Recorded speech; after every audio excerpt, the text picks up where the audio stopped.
મારું નામ નિખિલ મહેશ્વરી છે, ભુજનો રહેવાસી છું અને વર્લ્ડ પાવર લિફ્ટિંગ ચેમ્પિયન પણ છું. એ સિવાય મેં બોડી બિલ્ડિંગ પણ કરેલું છે. બોડી બિલ્ડિંગમાં હું નેશનલ ચેમ્પિયન રહ્યો છું 2017 સુધી. લગભગ 3 વખત મેં મિસ્ટર ઇન્ડિયાના ટાઇટલ જીત્યા છે. 2017માં મને જ્યારે બ્લડ કેન્સર થયું ત્યારથી કરી અને આજે 2026 સુધી મેં નિર્જળા કર્યા છે 2 ટાઈમ, 2 સમય, ચૈત્રી અને અસો નવરાત્રિ, જે અત્યાર સુધી ચાલુ છે. આજે 2026 છે તો ચૈત્રી નવરાત્રિ છે એ એટલા માટે કરું છું કે વર્ષના 2 છેડા છે. જ્યારે ઋતુ ચેન્જ થાય છે, ઉનાળામાંથી શિયાળામાંથી ચોમાસામાંથી શિયાળું જ્યારે આવે છે ત્યારે ચૈત્રી અવસો નવરાત્રિ હોય છે ત્યારે ડિટોક્સ કરું છું શરીરને. અને બીજું કે માર્ચ એપ્રિલમાં જે આવે છે ચૈત્રી નવરાત્રિ ત્યારે પણ મારું શરીર ડિટોક્સ કરું છું. તો આ રીતે હું મારું પ્રોગ્રામ કરું છું. એ પછી મને ક્યારેય કેન્સરના કે અન્ય કોઈ પણ બીમારીના લક્ષણો જોવા નથી મળ્યા મારા શરીર. મેં કેન્સરની સારવાર એ કરી કે 2017માં મને બ્લડ કેન્સર ડિટેક્ટ થયું. ડૉક્ટર વિકાસ ગઢવી એ મને ટ્રીટ કરેલું હતું. બોન મેરોમાં પણ એવું જાણવા મળ્યું કે ક્રોનિક લ્યુકેમિયા ફેઝ 3 પૂરું થઈ ગયું હતું ને 4થું ચાલુ હતું. તો ફેઝ 4માં મને લ્યુકેમિયા કેન્સર, બ્લડ કેન્સર એ ડિટેક્ટ થયું હતું.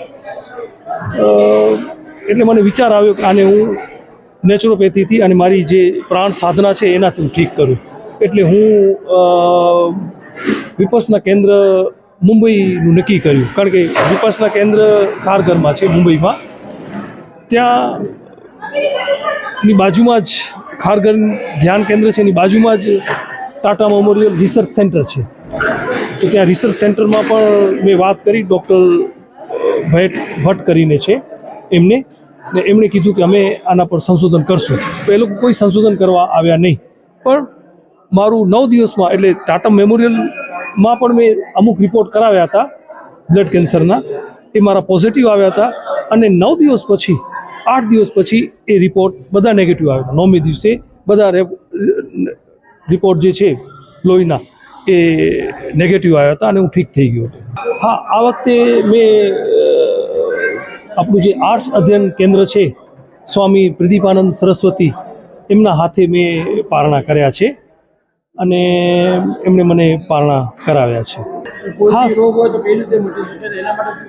ખાસ કરીને છે ને, તમે જંક ફૂડ ખાવાનું ટાળો.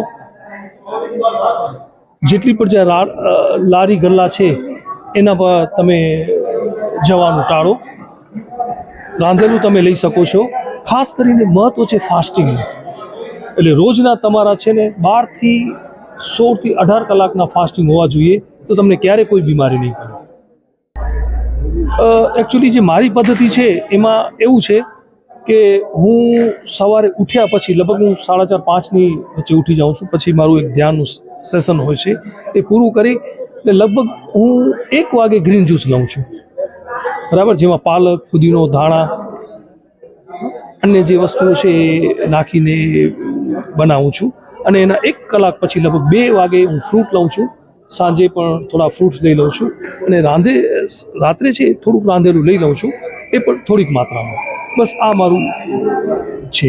હું જ્યારે પાવર લિફ્ટિંગ મેં કરી હતી ત્યારે પણ મારું ડાયટ આ જ રહ્યું છે. મેં એક્સ્ટ્રા પ્રોટીન કે કાંઈ નથી લીધું એમ. હું વર્લ્ડ ચેમ્પિયન થયો છું 2024માં પાવર લિફ્ટિંગમાં. મેં 510 કિલો જેટલું વજન ટોટલ ઉચક્યું છે. અને રશિયન જે ફેડરેશન છે એ લોકોએ મારું ખાસ અભિવાદન કરેલું હતું, કારણ કે હું જે છે એ વેગન ડાયટ પર છું. સૌપ્રથમ તો નિખિલભાઈ મહેશ્વરી અમારા સન્મિત્ર છે, મારા પરમ મિત્ર છે અને ઘણા વખતથી એનો મને પરિચય છે. ને એમને આ નોરતા છે, ચૈત્રી નોરતા, એમાં 9 દિવસ સુધી નિર્જળા ઉપવાસ કર્યા. અને સામાન્ય રીતે નિર્જળા ઉપવાસ કોઈ પણ વ્યક્તિ કરે તો શરીરમાં શક્તિ ઓછી થઈ જાય, નબળાઈ આવી જાય, ચક્કર આવી જાય. એનાથી ઉલટું એ 9 દિવસ જીમ ગયા છે.